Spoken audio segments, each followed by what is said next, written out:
2010 সালে স্পেন, 2014 সালে জার্মানি, 2018 সালে ফ্রান্স এবং 22 সালে আর্জেন্টিনা।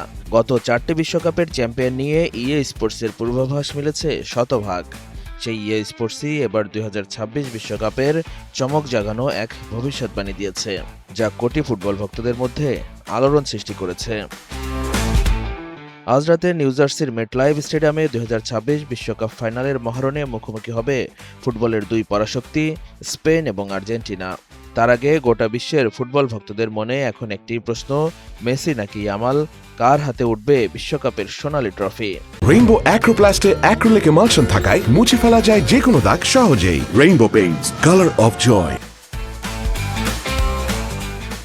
ইএ স্পোর্টসের গেম সিমুলেশন সত্যি হলে মেসির হাতে উঠবে না এবারের বিশ্বকাপের ট্রফি, বরং 2010 সালের পর দ্বিতীয়বারের মতো বিশ্ব চ্যাম্পিয়ন হবে স্পেন।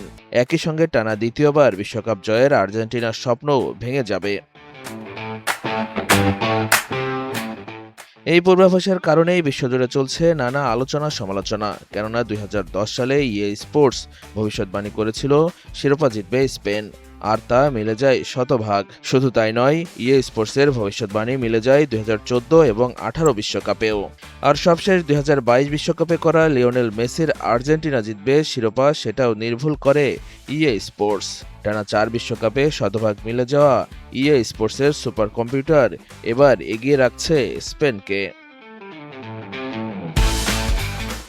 তবে ভবিষ্যৎবাণী যতই চমকপ্রদ হোক, শেষ কথা হলো মাঠের 90 মিনিট। মেসি নাকি ইয়ামাল, কার হাতে উঠবে বিশ্বকাপের সোনালী ট্রফি, সেই উত্তর মিলবে ফাইনালের পরই। টানা 4 বিশ্বকাপে ইএ স্পোর্টসের পূর্বাভাস শতভাগ সঠিক ছিল। এবারও কি তাদের সিমুলেশন মিলবে, নাকি বর্তমান চ্যাম্পিয়ন আর্জেন্টিনা সেই হিসাব বদলে মেসিকে উপহার দিবে আরেকটি সোনালী ট্রফি?